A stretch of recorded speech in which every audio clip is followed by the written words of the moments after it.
Kita kan bayar 10%, makanya kita kebaktian tenang aja. Iya kan? Paling berdiri nyanyi tempat santai. Ya kan? Tapi kok 2,5, setengah mati. Setengah mati, ya Allah.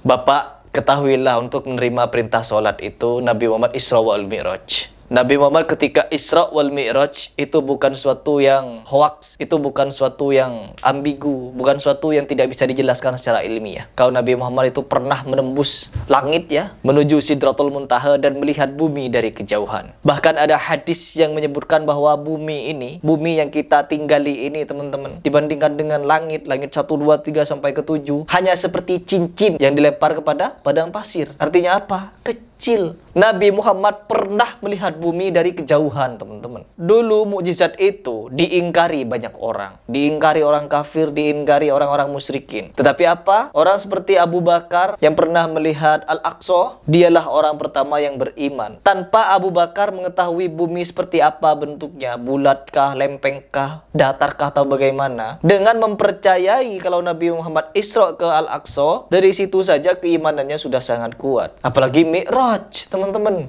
Tetapi ketika zaman mulai modern, ilmu pengetahuan, ilmu sains, astronomi ketemu kalau bumi itu bulat dan dilihat dari kejauhan, dilihat dari ketinggian manapun yang tidak bisa dicapai oleh manusia biasa, meskipun dengan ilmu astronomi, terbukti kalau bumi itu, tata surya kita itu berbentuk lingkaran seperti cincin, teman-teman, mengitari matahari, bulan mengitari bumi, bumi mengitari matahari, berputar, teman-teman. Jadi terlihat seperti cincin, dilihat dari kejauhan. Bagaimana mungkin manusia yang tidak pernah pergi pada kejauhan bumi, melihat bumi dari kejauhan, tiba-tiba mengatakan bumi itu seperti cincin yang dilempar ke padang pasir? Itu bukti, Pak Pendeta. Bukti itu kalau Nabi Muhammad mendapatkan perintah sholat itu menemui Allah. Tiba-tiba Anda rendahkan seperti ini. Ya Allah, betapa rusaknya mulut Anda ini. Ketika Anda kalah argumen, kaum Anda kalah argumen, kalah debat dengan Muslim, jangan menjelekkan ibadah-ibadah atau keyakinan orang Muslim, Bapak. Agama Bapak saja banyak kerancuan. Na'udzubillah min dzalik. A'udzubillahi minasyaitonirrajim. Bismillahirrahmanirrahim. Teman-teman, ada satu video yang viral beberapa hari ini. Saya diminta untuk memberikan tanggapan, yaitu kepada seorang pendeta, ya. Pendeta ini mengejek-ejek ajaran Islam, ya. Mengejek-ejek ritual-ritual dalam agama kita. Bagaimana cara kita menyikapinya? Terkadang mereka membuat statement seperti ini karena mereka menonton video-video debat ilmiah antara Islam dan Kristen. Ketika orang-orang Kristen kalah argumen di dalam berdebat dengan orang-orang Kristolog, ya yang mereka lakukan begini untuk melampiaskan sakit hatinya terhadap Islam atau Muslim. Padahal saya juga punya banyak murid non-Muslim, tapi saya tidak pernah menyinggung agama mereka, tidak pernah memaksa mereka masuk Islam, tidak pernah menjelek-jelekkan Tuhan mereka. Tetapi kalau mereka di sini jelas menjelekkan agama Islam. Ingat murid-murid saya yang beragama non-Muslim, saya di sini bukan ingin menjelekkan agama kalian, tetapi saya ingin mengurus pendeta-pendeta yang model seperti ini. Yang pertama, sebelum kita panjang lebar mengarah ke sana, kita coba simak seperti apa ocehan dari Pak Pendeta ini. Ya, pendeta siapa dah namanya? Lupa, Gilbert gitu kalau nggak salah.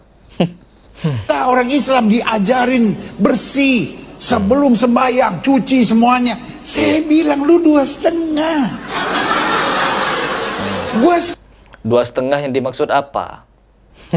10%, bukan berarti gua jorok. Disucikan oleh darah Yesus. Oh, disucikan dengan kematian Yesus, maksudnya begitu. Kemarin ketika saya nonton satu video dari Don Ditan mengenai kematian Yesus, saya malah heran, teman-teman. Seperti ini nih cuplikannya. Nah, sekarang gini, contoh lah. Anggap aja sebagai orang Kristen, Yunia kan percaya bahwa Yesus sudah mati di atas kayu salib buat tebus dosa Yunia. Sebagai orang Kristen. Berarti Yunia cinta sama Yesus dong. Iya. Gitu. Misalnya Yunia dikasih kesempatan ngelihat Yesus mau disalib. Kira-kira Yunia lari seperti murid lain atau nolong Yesus supaya nggak disalib atau bantuin tentara Romawi salib Yesus? Ya kalau kita percaya sama dia, harus kita nolongin dia lah. Nolongin supaya disalib? Supaya enggak. Oh, supaya nggak disalib. Supaya nggak disalib. Berarti kita juga Terus kita kalau mengorbankan diri kita juga gitu loh. Kalau Iya. kita percaya sama dia juga gitu. Terus ya kalau kan? nolong Yesus supaya nggak disalib, nggak ditebus dong dosanya? Oh, makanya. Ya makanya. Bingung juga aku deh. Oh ya makanya. Di belakang ditebus juga. Kan rumusnya kan Yesus mati di atas kayu salib untuk menebus dosa Yunia kan? Kalau Yesus tolong Yesus supaya nggak disalib, nggak ada penebusan dosa dong. Yang menyerahkan Yesus ke imam-imam Yahudi siapa? Yang berkhianat. Yudas. Yudas Iskariot. Yudas Iskariot. Nah, Yudas Iskariot bisa menyerahkan Yesus ke imam Yahudi karena apa? Uang. 30 keping perak. Iya. Tapi sebelumnya waktu perjamuan kudus apa? Dia dibisikin sama siapa? Setan. Siapa Iblis. sih? Iya. Betul apa enggak? Iya. Ini udah lama gak baca Bible nih pasti. Iya, udah berapa tahun. Betul kan? Kalau iblis gak membisiki Yudas, kira-kira ada penebusan dosa nggak di atas kayu salib? Ini bakal ada. Dari mana? Kan Yudas kan menyerahkan Yesus karena dibisikin iblis. Berarti kalau iblis nggak membisiki Yudas, bakal Yesus disalib nggak? Enggak. Nah, kalau Yesus nggak disalib, bakal ada penebusan dosa nggak? Enggak ada. Nggak ada. Karena sudah terjadi penebusan dosa, berarti iblis berjasa apa berdosa? Berjasa lah. Kan nggak jadi ada penebusan dosa tuh. Kalau berjasa masuk surga, masuk neraka. Iya, nggak tahu tuh dia di mana. Ya begitu, kalau kita mendengar pernyataan seperti ini, gimana mau disucikan? Ya gimana mau menyucikan? Kalau pada ujung-ujungnya tidak bisa diterima oleh akal dan tidak bisa diterima oleh hati juga. Ya bagaimana lagi? Mau bagaimana? Lanjut dulu. Tapi dari perpuluhan dia. Puas banget dia seminggu sekali, nggak usah cuci-cuci, ya kan? Nggak usah bergerak-bergerak. Loh, kita kan bayar 10%, makanya kita kebaktian tenang aja. Ya kan? Paling berdiri nyanyi tempat santai. Ya kan? Tapi kok 2,5, setengah mati. Setengah mati, ya Allah.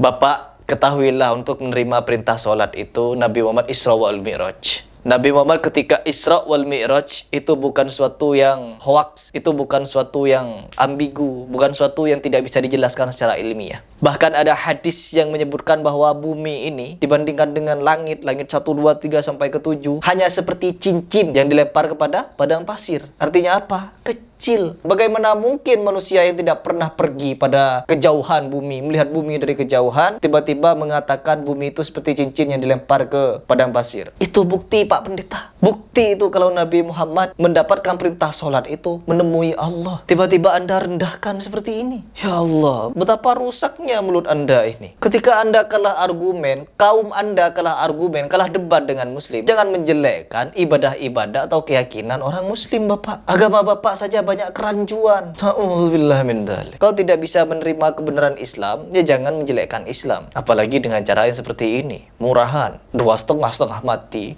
Mulut Anda itu gak dijaga. Yang paling berat terakhirnya mesti lipat kaki. Nggak semua orang bisa, ya kan?